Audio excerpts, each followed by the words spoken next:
Hi there. My name is Yanku. I've been away from YouTube for a while now. I haven't ever told my whole story about AFib and my palpitations, the problems that I've had. But I've been away from YouTube for a while now, and since let's say the past few years, I've had a few other stuff happened to me. I've had my third ablation also, and yes, another cardioversions, all those stuff. The main thing is, I thought I would like to talk about my experience, I've been through, what let's say my condition is now, what the future holds. But also another reason why I want to make some videos again is because I've seen in other communities on different platforms that people go through a lot of stuff, and also just my friends also they go through lots of stuff. They I've talked to three or four people about AFib or about palpitations and how it's influenced their lives. So I'm a patient myself, so I'm not the guy with the answers. One of the things I aim to do is talk about stuff and let's say talk about my experience, what I've felt, what I've been through, and to ask maybe people also and ask what is your experience, what have you been through, what do you think, what's the best? Because let's say already if you talk about cardioversion or ablation, then some people think if they have to do the first one of those two, what is the best? What's the experience like? What do they go through? So I think it will be interesting for people to hear from patients who that has gone through that. So yeah, like I said, I've had three ablations uh, over a long time. Over a long time, the first ablation was good, but I'll get to that in later videos.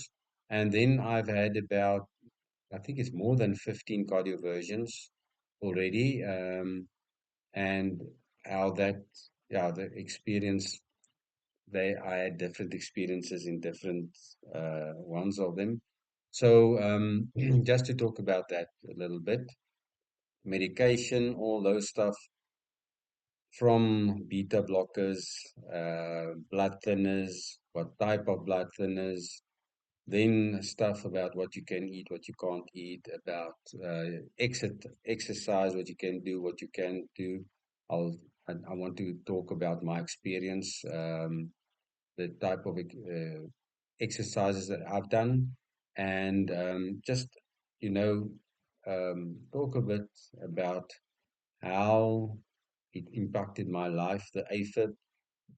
I'll also get into the reason for my AFib, I believe, is because I was born with a heart defect. So that's why I had AFib from early on. I think my first AFib episode was when I was 22. But I think even before that, I had other sort of maybe flutters or AFib, short AFib episodes. But there was a trigger that put me into AFib when I was 22. So I've seen on the other forums that I'm on, um, in many people, if not most, there's a certain thing or a certain trigger that was the first trigger for them to put them in AFib. So talk about that a little bit, how you can maybe try and avoid them. Uh, I think for most of my life, I knew what my triggers were, so I avoided them. I did not, uh, let's say, if it was alcohol, I didn't drink a lot of alcohol because I knew one of the triggers within, let's say, the lot of times I went into AFib. I um, I knew that one of it was alcohol, but for other people it's not, and not every time. So I think that's something interesting for all of us to talk about, and also that I can just talk about my experience. Um, and then I think most of us, and we hope that there is something like a cure. It depends where you are in your AFib journey.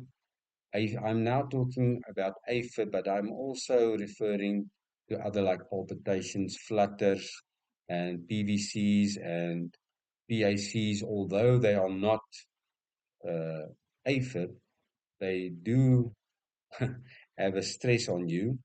And then I think the last part that I definitely want to talk about, um, and that I think maybe is the biggest part, is the head game of AFib, because if you can just get that under control, it will help a lot. Because to know that the most important thing, I think lots of that I see in the comments that the people talk about, the first thing or some of the stuff that they say is, relax, you're not going to die.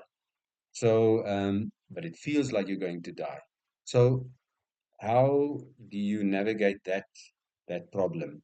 Because you feel like you're going to die, your heart tells you you're going to die, you don't know what's happening to you. Um, to try and sort of get hold of that anxiety, to get that panic out of you, how you can sort of reset your mind.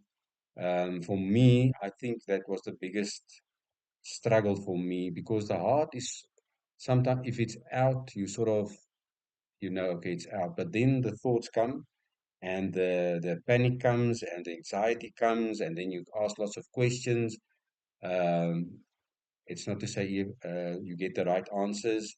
And then you must know how to handle your thoughts, what to do with your thoughts, try and capture your thoughts, have the right thoughts, have the right mindset. That will have a big influence, because sometimes that AFib tells you you won't do anything, you can't do anything. But if you just hold on and just be courageous, you can still have a full life.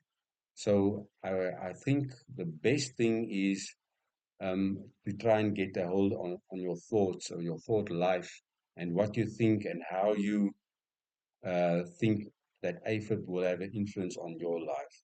So that's a big thing for me, is that to get a sort of a hold of your thoughts.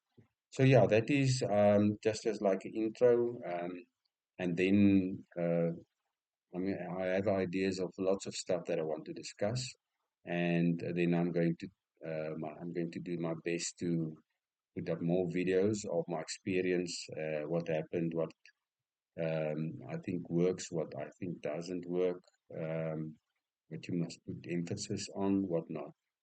Okay, and then I see you again.